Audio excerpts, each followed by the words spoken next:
conversation. Et je voulais, si vous pouvez nous dire un tout petit peu plus là-dessus, parce que c'est très intéressant pour les artistes de savoir que leur œuvre, elle sert à ça aussi.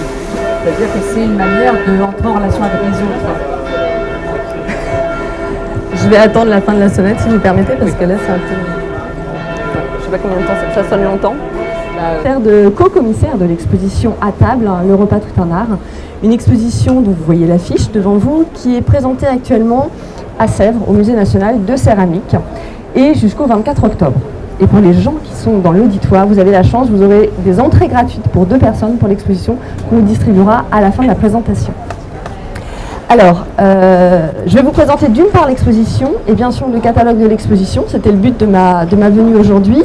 Un catalogue d'exposition qui est vraiment le reflet finalement de cette exposition. Donc c'était important pour moi de détailler un petit peu le contenu de cette exposition, dont l'affiche est devant vous, l'affiche qui a été conçue par Nicolas Buff. Alors Nicolas Buff, c'est un artiste que vous ne connaissez peut-être pas, un artiste français, mais qui travaille beaucoup au Japon, qui est d'ailleurs installé en fait au Japon, qui est très inspiré du coup par l'art japonais, notamment par l'art du manga, et qui pour notre affiche un peu étonnante, un peu surprenante, on n'est pas habitué à avoir des affiches comme ça, assez originales, nous a proposé justement quelque chose de tout à fait novateur, mais à l'image aussi de cette exposition, puisque vous avez en quelque sorte cette affiche qui tournoie avec tous ces personnages, toutes ces mains,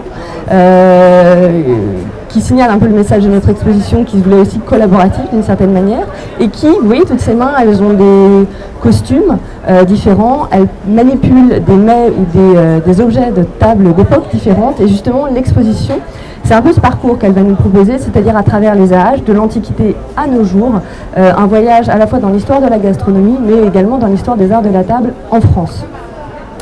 Avec cette tonalité bleue qui domine dans cette affiche, c'est normal, nous sommes à Sèvres, et il y a une des couleurs que tout le monde connaît à Sèvres, c'est le bleu de Sèvres, d'où cette omniprésence du bleu sur cette affiche, au centre de laquelle on voit le profil d'un plat qui en fait reprend le plat du service de Louis XV, un service sublime. Je vous en montrerai un exemple tout à l'heure dans le PowerPoint, un service qui avait été produit pour le roi Louis XV au château de Versailles. Donc l'exposition, d'abord, elle se déroule à Sèvres jusqu'au mois d'octobre, jusqu'au 24 octobre, donc encore un mois pour pouvoir aller visiter cette exposition. Et ensuite, elle sera présentée au Musée national Adrien du Boucher, à Limoges, alors dans une version différente. C'est parce que je passe pas chez les slides, dans une version différente, donc cette fois-ci entre le mois de décembre 2021 et le mois de mai 2022. À Sèvres, c'est naturel, on met davantage en avant la porcelaine de Sèvres, on est juste à côté de la manufacture, tandis qu'à Limoges, ce sont vraiment les manufactures limougeaudes qui vont être beaucoup plus mises à l'honneur. Alors quel était le propos de notre exposition? C'était d'abord, on devait ouvrir en novembre 2020, le contexte sanitaire nous en a empêché, on a pu ouvrir 6 mois plus tard et prolonger notre exposition. C'était l'idée de célébrer notamment les 10 ans du classement à l'UNESCO du repas gastronomique des Français au patrimoine immatériel de l'UNESCO, mais également de célébrer les 280 ans de la manufacture de Sèvres. On voulait également, à travers cette exposition qui revient, comme je vous disais, à la fois sur la gastronomie et les arts de la table, évoquer une pratique que finalement tous les Français, qui fait la célébrité en quelque sorte de la France aussi et le rayonnement de la France à l'étranger, la gastronomie, la cuisine qui est finalement partagée par tous, tout le monde quasiment, notamment au moment des fêtes de Noël, notamment au cours de certaines occasions particulières, se met devant nos fourneaux, cuisine. On l'a bien vu lors par exemple du confinement, toutes les émissions qui déjà existent mais qui se sont encore multipliées de cuisine, parfois très participatives, auxquelles qu'on pouvait suivre de chez nous. Il y a vraiment un engouement des Français pour la cuisine et c'est ça aussi qu'on a voulu célébrer dans cette exposition. Une exposition qui était assez naturelle à Sèvres, d'une part, comme je vous disais, parce qu'on est le lieu de la manufacture nationale de porcelaine de Sèvres, qui produit depuis le XVIIIe siècle des services de table. Je vous parlais du service du roi Louis XV tout à l'heure, qui produit encore aujourd'hui des services de table. Par exemple, en ce moment, et depuis 2017, est produit un service qui a vocation à être déposé au Palais de l'Élysée par l'artiste Évariste Richer. Ce service a été conçu par cet artiste. Je vous en parlerai tout à l'heure. Et une exposition donc voilà, assez naturelle aussi à Sèvres, parce que là par exemple je vous ai montré un échantillonnage. Alors je ne sais pas si on peut rendre plus sombre les images, je pense pas, il y a trop de lumière, ne vous inquiétez pas, c'est un petit peu trop blanc, mais vous avez en fait 4 pièces là par exemple assez emblématiques du Musée national de céramique, qui est très riche naturellement en pièces des arts de la table. À gauche par exemple vous avez un ensemble de pièces d'un service de table première moitié du 19e siècle, de la manufacture de Creil en faïence fine. qui permet d'évoquer d'ailleurs dans l'exposition l'importance des services de table au 19e siècle. Ils vont se démultiplier, tous les Français, ou presque, vont avoir un service de table à la maison. À droite, vous devinez un dragon, en fait c'est une théière en forme de dragon du 18e siècle, une pièce tout à fait étonnante, en faïence stanifère. Il faut vraiment venir dans l'exposition pour la voir parce qu'elle est vraiment sublime, cette pièce. Elle illustre vraiment la fantaisie du XVIIIe siècle. En bas à gauche, vous avez une terrine aussi. Donc les terrines, il y a tout un délire et toute une dégoulinade de terrines dans l'exposition, assez surprenante. Les visiteurs sont toujours surpris par ces formes très rocailles, ici tout en courbe et contre-courbe, très fantaisistes, très colorées également souvent. Et puis à droite, vous avez une saupoudreuse à sucre. On aimait saupoudrer de manière assez abondante le sucre, avec cette petite forme balustre, comme on dit, donc là aussi en faïence stanifère. Donc le musée national est très riche en collections, qui sont en partie présentées dans l'exposition, mais on a aussi un certain nombre de prêteurs, que je vous présenterai tout à l'heure, qui ont participé à cette exposition, dans laquelle il y a près de 1000 objets. Donc c'est une exposition assez riche. Quand je dis 1000 objets, je compte jusqu'à la petite cuillère, donc c'est normal que ça fasse près de 1000 objets. Donc on évoque les arts de la table en France, des pratiques qui parfois ont disparu, mais aussi des pratiques dont nous sommes les héritiers, en parallèle bien sûr de l'évolution de la gastronomie. C'était vraiment un souci avec Anaïs Boucher et moi-même, Anaïs Boucher étant l'autre commissaire de l'exposition, nous avons travaillé en binôme, de faire comprendre la fonction de tous les objets qui sont devant vous, qu'est-ce qu'une terrine, à quoi servent ces saupoudreuses à sucre, etc. Donc on revient sur tous ces usages au cours de l'exposition. Je ne vous en dis pas trop aujourd'hui, il faut venir voir l'exposition naturellement pour tout savoir, ou lire le catalogue. Alors c'est un parcours qu'on propose dans cette exposition qu'on a voulu assez clair, assez limpide, parce que l'exposition est très riche. Un parcours qui se veut chronologique. Donc là je vous ai mis juste les grands titres des grandes sections. En fait les 3 premières sections qui évoquent l'Antiquité, le Moyen-Âge, la Renaissance constituent en quelque sorte une sorte d'introduction, parce que c'est vraiment à partir du grand siècle, du XVIIe siècle, justement on l'a intitulé cette section le grand siècle inventa le repas français, qu'il va y avoir une vraie rupture entre la France et le reste des pays de l'Europe, à la fois dans les arts de la table. On pense notamment à la cour du roi Soleil, la cour du roi Louis XIV à Versailles, certaines pratiques de table, le service à la française qui triomphe, qui devient aussi qui a presque une dimension politique. Donc l'importance et la distinction de la France par rapport au reste de l'Europe, ça se marque vraiment au XVIIe siècle. C'est également par exemple à partir du XVIIe siècle que le sucré, on le repousse vraiment à la fin du repas. La consommation des desserts, etc. sucrés en fin de repas, ça date vraiment de cette époque-là. On abandonne aussi petit à petit au XVIIe siècle le goût pour les épices qui était triomphant jusque-là pendant des siècles. Donc là, c'est vraiment des évolutions qu'on voit dans l'assiette et aussi dans les formes des plats et des assiettes qui sont utilisées à cette époque-là. Donc voilà, on évoque les différents siècles les uns après les autres. Avec cette rupture du XVIIe siècle, donc à partir du XVIIe siècle, les sections, je dirais, sont plus développées. Il y a des grandes caractéristiques, par exemple, également pour le siècle des Lumières, le XVIIIe siècle, avec l'apparition de la salle à manger, par exemple. La notion de service de table, également, date vraiment de cette époque-là. Au XIXe siècle, donc la section de l'Empire à la Belle Époque, c'est vraiment la multiplication des restaurants, notamment à Paris. Vous m'entendez bien, hein? Vous me dites si vous m'entendez pas bien. Donc voilà, il y a des grandes caractéristiques qui font des grands caps comme ça qu'on évoque au fil de cette exposition. Au-delà de ce parcours chronologique, qui permet de bien comprendre l'évolution jusqu'à nos jours et de quoi nous sommes héritiers, on a des entremets, c'est-à-dire qui viennent ponctuer ces différentes sections, qui reviennent sur certains mets, sur certaines boissons assez célèbres de la gastronomie, qui font la gastronomie française. Là vous voyez le vin, le champagne, on a également le sucre par exemple, la pâtisserie. Voilà, donc des thématiques comme ça qui permettent de revenir sur certains mets particuliers. Et je vous montre par exemple ici une photo d'une des vitrines de ces entremets. Là en l'occurrence l'entremets consacré au sucre. On s'amusait en fait dans ces entremets à juxtaposer des objets de différentes périodes, ce qui permet de voir aussi l'évolution des formes. Vous retrouvez nos saupoudreuses à sucre en haut à gauche. Oui, vous voyez pas très bien, en fait il y a une sculpture, je ne sais pas si vous voyez la figurine, vous n'allez pas voir en haut à droite en biscuit de porcelaine de sèvres. Donc là vous avez des pièces de sèvres, des pièces de faïence, des pièces d'orfèvrerie, en verre également en bas à droite. C'est un pot à sucre, un sucrier de la manufacture de Baccarat par exemple, de la première moitié du 19e siècle. Donc on voit également tout le raffinement pour abriter le sucre qui aujourd'hui est un mets commun en quelque sorte, qu'on achète à coût tout à fait modéré, mais qui à d'autres époques pouvait être beaucoup plus luxueux, beaucoup plus coûteux, et donc on avait des écrins en quelque sorte, de même que pour le sel, pour abriter ces produits-là. Alors, je voulais juste évoquer quelques grands moments et quelques temps forts de l'exposition, dont le catalogue se fait le reflet finalement, parce qu'on va les retrouver, ces grands moments, que des chefs-d'œuvre qui sont présentés dans l'exposition ou des thématiques assez importantes. Donc bien sûr, comme je vous le disais tout à l'heure, la manufacture de Sèvres est à l'honneur. Donc ici, vous avez quelques pièces célébrissimes. En bas à gauche, vous reconnaissez peut-être le plat qu'on voyait sur le centre de l'affiche. C'est le fameux plat, un des plats du service de Louis XV, avec ce fond bleu turquoise qu'on appelle le bleu céleste au XVIIIe siècle. En haut, au centre, vous avez aussi une assiette commandée par Catherine de Drussy dans les années 1770 à la manufacture de Sèvres. Il faut savoir que la manufacture va rayonner, d'ailleurs j'ai consacré un essai dans le catalogue à ce sujet, va rayonner dans toute l'Europe et va générer des envies et des commandes. Par exemple, donc Catherine de Drussy, l'impératrice de Russie, qui va commander l'un des services les plus riches et les plus coûteux de la manufacture. On a également présenté quelques tables dressées dans l'exposition. C'était aussi un petit peu l'intérêt de plonger un peu à travers ces époques. Donc là, vous avez une table du XVIIIe siècle qui évoque la fin du XVIIIe siècle. Vous devinez au second plan une estampe en fait, qui a été agrandie. La scénographie s'appuie également sur des images agrandies à plusieurs reprises qui permettent aussi de plonger dans ces époques. Elles accompagnent en quelque sorte notre propos. Et justement, cette table dressée, elle s'inspire directement de cette estampe qui s'appelle le souper fin, qui date des années 1780, d'après Moreau le Jeune. Et donc on est là vraiment sous le règne de Louis XVI, on aime ces petits soupers fins entre quelques convives. On est au moment du dessert, ce qu'on appelle au XVIIIe siècle le service du fruit, parce qu'on aime consommer le fruit dans tous ses états, en morceaux, en compote, en sirop, en glace. Je ne sais pas si vous voyez, les deux pièces les plus imposantes qui sont sur la table sont des glacières qui permettaient de contenir de la glace, le mets glacé, qu'on appréciait au XVIIIe siècle, mais qui était très compliqué à obtenir. Donc là aussi, si vous voulez connaître tous les secrets de la glace au XVIIIe siècle, il faut venir voir l'exposition.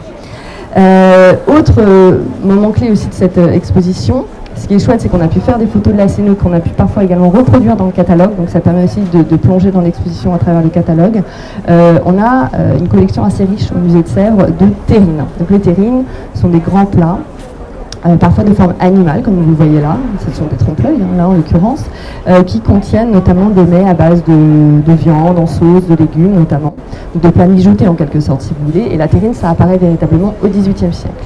Ils sont un peu fous au XVIIIe siècle parce qu'ils aiment la table un peu spectacle, la table spectaculaire, mais aussi tous ces objets délirants qu'on pouvait, et très originaux qu'on pouvait voir sur la table. Ils lançaient aussi la conversation. C'est en quelque sorte des supports pour alimenter la conversation, comme souvent les arts de la table. Donc vous avez des pièces en bas que vous voyez en forme de laitue, vous avez des pièces en forme de dindon. Toutes ces pièces sont utilitaires, elles peuvent s'ouvrir. C'est assez étonnant, c'est assez surprenant. Elles pouvaient être sur la table.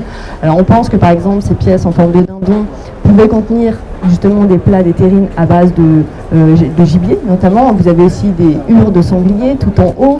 Il y a aussi un faisan en bas à côté du chou et de la laitue.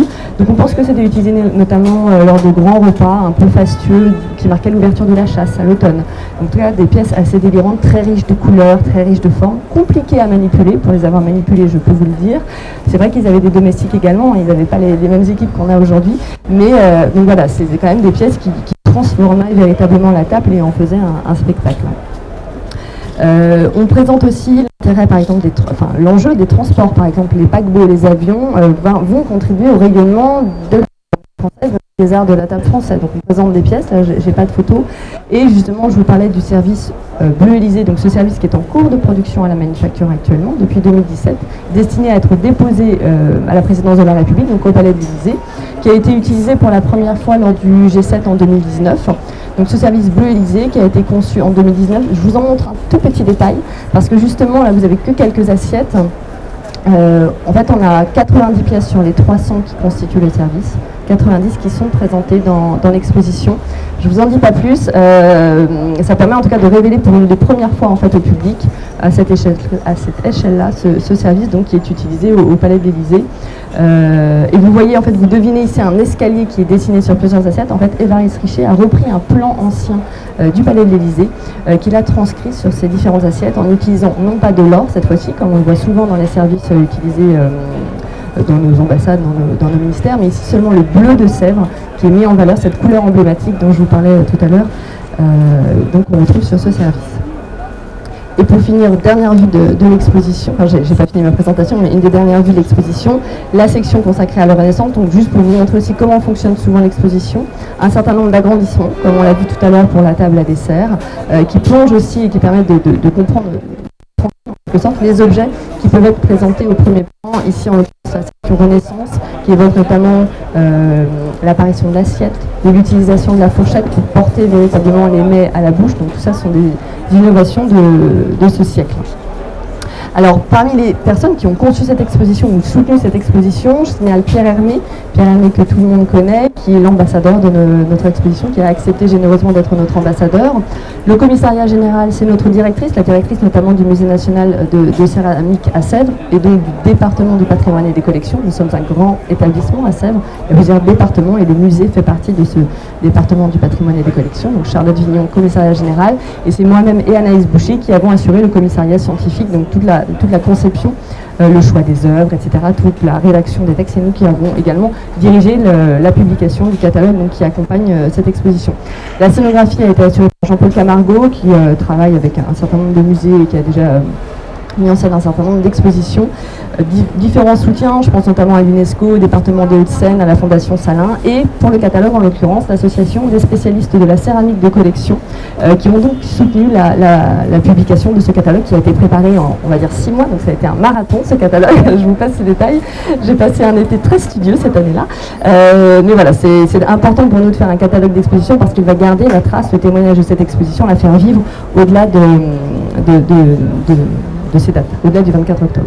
Voici quelques prêteurs. Donc en fait, on a beaucoup de prêteurs qui sont en région Île-de-France, le Musée national de la Renaissance, par exemple, à Écouen, Château de Versailles, un centre méconnu à Saint-Denis, l'unité d'archéologie de la ville de Saint-Denis, qui conserve un fonds exceptionnel, beaucoup de fouilles ont été menées à la ville de Saint-Denis, qui permet de présenter des pièces d'époque médiévale très documentées, c'est assez précieux. Donc voilà, on a également la maison Christophe, la maison Saint-Louis qui ont collaboré avec cette exposition, qui fait vraiment triompher et qui met vraiment à l'honneur les arts de la table français. Donc l'exposition est accompagnée par ce beau catalogue que j'ai juste à côté de moi, que vous avez là-bas également, donc qui reprend finalement sur sa couverture naturellement l'affiche de l'exposition. Donc, que vous connaissez par cœur maintenant, j'ai plus besoin de vous la présenter. Un catalogue, donc, on a voulu à un prix relativement accessible, 39 €, mais c'est finalement le prix, effectivement, comme on disait tout à l'heure, hein, assez courant pour les catalogues. Un catalogue qui est nourri d'un certain nombre d'essais, donc de textes développés, mais qu'on a voulu, avec Anaïs, vraiment volontairement court, assez synthétique. On ne voulait pas que notre ouvrage soit une encyclopédie des arts de la table en France, de l'Antiquité à nos jours. On voulait que ce soit un ouvrage accessible et facile à lire, mais ça n'empêche pas d'être scientifiquement solide en quelque sorte. Donc c'était un jeu d'équilibrisme comme ça qu'on a souhaité en faisant appel à des spécialistes comme Patrick Rambourg par exemple, Florent Kellier, Bruno Loriou, qui sont des universitaires, des spécialistes du sujet, et également des collègues et nous-mêmes conservateurs travaillant dans des institutions muséales, notamment les institutions qui ont prêté à l'exposition. Parmi les thématiques traitées par les essais, vous avez le repas des élites françaises au Moyen-Âge et à la Renaissance, par exemple, les mutations de la table au XIXe siècle, un essai très intéressant de Patrick Rambourg qui permet de comprendre les grands bouleversements du XIXe siècle. Donc je parlais du restaurant tout à l'heure, il y a tout un tas de bouleversements par rapport aux horaires des repas aussi qui changent, la salle à manger qui devient une des pièces centrales presque de la maison à cette époque-là, donc un ensemble d'évolutions qui sont très intéressantes à comprendre parce qu'on en est des héritiers. Donc des essais assez synthétiques qui permettent de comprendre les enjeux de ces différentes époques. Et ces essais alternent avec des notices, c'est-à-dire des présentations synthétiques là aussi d'un certain nombre d'objets qui sont en exposition. Je vous disais 1000 objets, on n'a pas fait 1000 notices, ça n'était pas possible. Donc on a fait un choix d'objets qui nous semblaient particulièrement importants, particulièrement intéressants, originaux, parfois drôles. Là j'ai pas choisi un objet vraiment drôle, mais un objet assez intéressant. En fait, vous ne le savez peut-être pas, mais à Sèvres, on conserve des céramiques, mais on conserve aussi tout un fond de peinture et d'art graphique. Et ici, c'est le fond. Vous avez 3 œuvres que vous ne voyez pas bien malheureusement. Le fond Desportes, Alexandre Desportes, qui est un peintre important, actif sous le règne de Louis XIV et au début du règne de Louis XV, qui va représenter notamment beaucoup de buffets, de nature morte, de grandes compositions parfois avec des animaux également. Et cet Alexandre Desportes, Louis XVI va décider d'acquérir son fond d'atelier, dans lequel il y avait énormément d'esquisses, par exemple de travaux préparatoires. C'est ce qu'on voit ici avec ces piments, tomates, et en bas à droite, vous ne voyez pas bien, mais il y a des fruits, etc. représentés. C'est en fait des cahiers de brouillon de l'artiste pour produire des tableaux plus grands. On conserve donc ce fond d'atelier qui a été acheté par le roi Louis XVI pour la manufacture de Sèvres dans les années 1780 pour servir de modèle aux artistes peintres sur porcelaine de la manufacture. Donc c'est assez intéressant de voir cet héritage patrimonial. Et donc pour nous c'était très intéressant de les exposer dans cette exposition parce qu'ils permettent de revenir justement sur certains fruits, légumes qui ont été importés en l'occurrence d'Amérique, la tomate, les piments, au cours du XVIe siècle, qui parfois vont mettre du temps à gagner nos assiettes. Par exemple la tomate, même si elle est importée dès le XVIe siècle, en fait on ne la mange pas véritablement avant le XVIIIe siècle. Donc voilà, ce fond des portes qui est présenté, c'est très rare qu'on le présente, hein, ces pièces sont assez fragiles, donc dans l'exposition que vous en voyez. Et pour l'anecdote également, le château de Versailles qui prépare actuellement une exposition sur les animaux du roi, va présenter beaucoup d'œuvres de l'atelier et d'Alexandre Desportes, donc vous verrez beaucoup d'animaux aussi parce qu'il a représenté beaucoup d'animaux. Je vous montre du coup quelques pièces qui sont l'objet comme ça de notices, quelques objets un peu phares de l'exposition. Alors ici vous avez une pièce qui est très raffinée, toute petite en fait, hein, qui fait à peu près 20 cm de long, qui permet d'évoquer dans la section Renaissance justement la naissance et l'introduction petit à petit de la fourchette, et plutôt du fait qu'on utilise ces petites fourches, parce que là véritablement à deux dents c'est vraiment une fourche, hein. C'est quand même assez dangereux de se mettre ça dans la bouche, donc c'est plutôt l'utilisation de cette tube de fourche à la fois pour se servir dans les plats, mais petit à petit au XVIe siècle pour apporter les à la bouche, petit à petit l'évolution de cette petite fourche qui devient une fourchette et qui va mettre du temps à gagner les mœurs, hein, finalement à la cour du roi Soleil, à la cour du roi Louis XIV, on mange quasiment tout le temps avec ses mains. Louis XIV n'utilisait pas tellement de fourchette. Il faut attendre vraiment le milieu du XVIIIe siècle pour que le kit en quelque sorte assiette, couteau, fourchette à plusieurs dents cette fois-ci, triomphe sur la table comme il le fait aujourd'hui. Objet magnifique, mais là vous ne voyez pas parce que j'ai choisi des objets blancs, donc en porcelaine. En fait c'est une petite salière qui est très très délicate, produite à la manufacture de Sèvres. Vous voyez les anneaux argentés en argent permettent de soulever des petits couvercles. En fait il y a des petits salerons qui encadrent cette petite sculpture, là vous ne devinez pas mais il y a un petit enfant au centre de la composition qui s'apprête avec son bâton à taper sur les timbales qui sont autour de lui. C'est l'amour timbalier en fait qui est représenté ici. Ici, une pièce assez sublime de la manufacture Pouillat, une manufacture qui n'est plus active, mais qui était active à Limoges jusqu'au début du XXe siècle. On est ici en 1855, c'est un des chefs-d'œuvre qui est présenté dans l'exposition, le service Cérès Riche, qui a obtenu un prix lors de l'exposition universelle de 1855. Techniquement, c'est un service éblouissant, vous le verrez dans l'exposition, très riche en détails, hein, Cérès Riche. De là vient son nom, Cérès, parce qu'il rend hommage justement à cette divinité romaine qui célèbre notamment les moissons, l'abondance en quelque sorte. Donc vous avez ici des épis de blé qui portent l'un des deux plateaux de ce plateau finalement sur lequel on pouvait présenter par exemple des gâteaux, et avec un enfant qui triomphe au centre.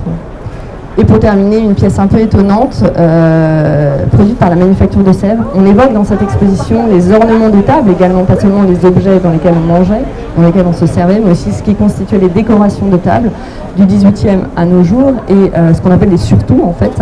Et les surtouts de table, eh bien, la manufacture de Sèvres en produit toujours. Donc là, je vous présente une pièce qui a été conçue en 2010 par Andrea Branzi, un designer italien qui a collaboré donc avec la manufacture de Sèvres et avec la galerie Mouvement Moderne pour créer cette œuvre qui s'appelle Louis XXI, porcelaine humaine. Alors pourquoi porcelaine humaine? Parce qu'en fait, on ne s'en rend pas forcément compte sur cette image, mais c'est une pièce en biscuit de porcelaine, donc mat. L'aspect évoque un peu la chair, presque la chair d'un bébé, légèrement rosée, en fait elle est colorée dans la masse, cette pièce de couleur pêche, un petit peu rose pêche. C'est une pièce purement décorative, hein, vraiment purement destinée à orner la table, très fragile, une prouesse technique aussi parce qu'on ne s'en rend peut-être pas compte sur la photo, mais les pièces sont d'une grande finesse, d'une grande élégance également. Et Louis XXI parce qu'on est à la manufacture de Sèvres, donc il y a une volonté de célébrer aussi cet héritage qui remonte au XVIIIe siècle en évoquant donc les Bourbons qui ont régné en France au XVIIIe siècle. Donc voilà, ce catalogue offre comme ça un panorama à la fois des arts de la table, des évolutions des arts de la table, mais également en lien avec les évolutions de la gastronomie. Donc je pense qu'on apprend énormément de choses dans ce catalogue, qui, comme je vous le disais, à la fois est le fruit de plein de recherches, hein, donc très, très sérieux sur le plan scientifique, mais en même temps se veut pas du tout ennuyeux, se veut facile à lire, avec des essais courts, assez synthétiques, donc très, très, très accessible. Voilà. Je suis à votre disposition si vous avez des questions pour en savoir un peu plus. Et nous avons pour les participants quelques entrées gratuites pour 2 personnes, voilà pour 2 personnes pour l'exposition. Merci. Merci beaucoup. Merci. C'était parfaitement clair. C'était limpide. Alors moi j'ai une question.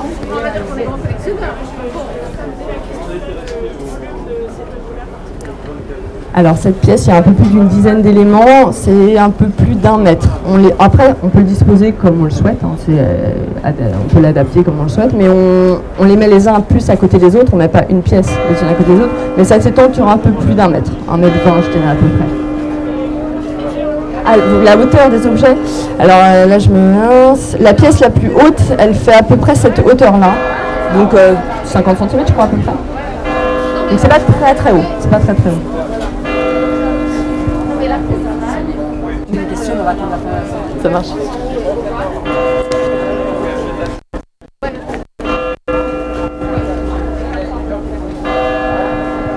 Ah oui, c'est midi, donc vous avez les 12 coups. Moi, ma question c'était, vous avez évoqué tout à l'heure le fait que les arts de la table, c'était aussi une façon d'être une introduction à la conversation du dîner. C'est-à-dire qu'il y a quelque chose sur la table qui surprend et ça lance la conversation. Et je voulais, si vous pouvez nous en dire un tout petit peu plus là-dessus, parce que c'est très intéressant pour les artistes de savoir que leur œuvre, elle sert à ça aussi. C'est-à-dire que c'est une manière d'entrer en relation avec les autres. Je vais attendre la fin de la sonnette si vous permettez, parce que là c'est un peu... Je ne sais pas combien de temps ça sonne longtemps. Parce que le surtout, il apparaît à la fin du XVIIe siècle sur la table. Et au début, c'est pas tellement un objet qui sert à lancer la conversation, comme contrairement à ce type d'objet-là, ou contrairement à d'autres surtout produits au XVIIIe, au XIXe, au XXe siècle. C'est plutôt utilitaire, c'est-à-dire autour d'un plateau, on rassemble les condiments, les trucs comme ça. Mais petit à petit, on va l'enrichir et le complexifier pour développer toute une iconographie, plein de sculptures par exemple. À Sèvres, ce surtout est abandonné pour être transformé en une quantité de sculptures totalement délirantes, parfois qu'on peut voir sur la table. Et donc vous avez des compositions décoratives qui techniquement aussi peuvent fasciner les convives, donc ce qui lance la conversation. Il faut imaginer des petites statuettes réalisées à la Manufacture de Sèvres qui font cette hauteur-là ou qui peuvent être parfois plus grandes. Et aussi parfois un sujet peut être évoqué à travers ces figures. Par exemple, on sait qu'au moment du repas de noces de la future Marie-Antoinette et du futur roi Louis XVI et Marie-Antoinette, on avait tout un surtout de table avec des colonnes, toute une structure architecturale un peu monumentale, et au centre un portrait équestre du roi Louis XV en sculpture. Donc, ce sont aussi, pour lancer la conversation, sont aussi parfois des motifs un peu de propagande en quelque sorte qu'on pouvait avoir sur les surtout de table. Vous verrez si vous venez voir l'exposition, il y a un surtout de table assez fascinant qui couvre tout à fait ce que je viens de vous dire, à la fois fascinant techniquement et esthétiquement et très décoratif en même temps, à tel point qu'il est parfois utilisé, comme celui-ci d'ailleurs, en dehors de la table. C'est le surtout des danseuses à l'écharpe, d'après Agathon Léonard, conçu à la Manufacture de Sèvres au tout début du XXe siècle. On a dressé une table spectaculaire qui frappe vraiment les visiteurs à chaque fois, avec ce surtout, parce que déjà les 15 statuettes qui font 40 cm, 50 cm de haut, qui sont sur la table, c'est tout à fait délirant. Mais en même temps, on sait l'art de la conversation fait partie de la gastronomie presque, fait partie depuis le XVIIIe siècle de l'élégance aussi de la table, et donc c'est à ça que servent aussi ces œuvres en quelque sorte, par leur beauté, leur conception technique, etc. Donc on a produit en tout cas pour Sèvres par exemple une grande diversité de surtout. Mais d'autres manufactures, par exemple Christophe, ont fait des surtout parfois totalement délirants. Il y a un côté en tout cas une volonté d'impressionner souvent. Et au-delà du surtout, les pièces elles-mêmes qu'on utilise, par exemple les assiettes d'Évariste Richer, là, que je vous ai montré tout à l'heure, qui sont déposées au Palais de l'Élysée, elles sont originales. En fait c'est un plan du Palais de l'Élysée de 1913 qui est réparti sur 300 pièces, mais le service tel qu'il est disposé sur la table, il est éclaté. Donc chacun a un détail de cette architecture. Donc forcément, ça va lancer une conversation, c'est étonnant, on se demande où on se situe. Enfin, ce genre de choses permet aussi de délier les langues. Et c'est ce qu'on appelle la gastrodiplomatie également, l'importance des arts de la table et de la gastronomie pour les négociations politiques. Voilà, une table où il y a beaucoup de chefs d'État, par exemple, ça contribue aussi à délier les langues.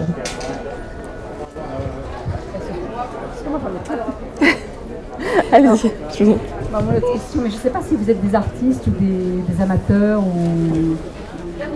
Non, je parle sans savoir. Non, ma deuxième question, c'est on a vu maintenant apparaître la mode, je ne sais pas si vous l'avez essayé, de la table dépareillée. C'est-à-dire on n'est pas obligé d'avoir les 6 verres, les 6 assiettes, etc. Et je trouve que, alors voilà, d'abord c'est assez ça libère du poids économique, c'est-à-dire on peut avoir il nous reste une belle assiette d'une grand-mère, on a trouvé une belle assiette sur le marché, voilà, on peut composer. Donc je voudrais savoir si vous l'avez évoqué dans votre catalogue ou dans l'expo, qu'est-ce que vous en pensez. Et puis après, toujours pareil, la différence entre artisan d'art et artiste, c'est-à-dire beaucoup de céramistes clivent en disant on fait de l'utilitaire ou on fait de l'art, et la belle assiette, on la met où? Alors votre première question, c'était sur quoi? Désolée. C'était sur les services dépareillés, quoi. Oui. Alors, se sentir libre de composer sa table. Tout à fait. Effectivement, ça c'est une évolution qu'on voit plus caractéristique du 20e, 21e siècle, effectivement. Mais finalement, quand on replonge dans les périodes précédentes, on l'évoque un petit peu, c'est un peu distillé, je dirais, dans le catalogue, on l'évoque en présentant certains objets. On voit que parfois, il y avait quand même une certaine, un côté un peu plus cool, entre guillemets, selon la nature des repas. Je pense par exemple à certaines collations où c'était pas forcément un ensemble particulièrement homogène, on pouvait juxtaposer. Parfois, on se dit que c'était systématiquement des services parfaitement homogènes, etc.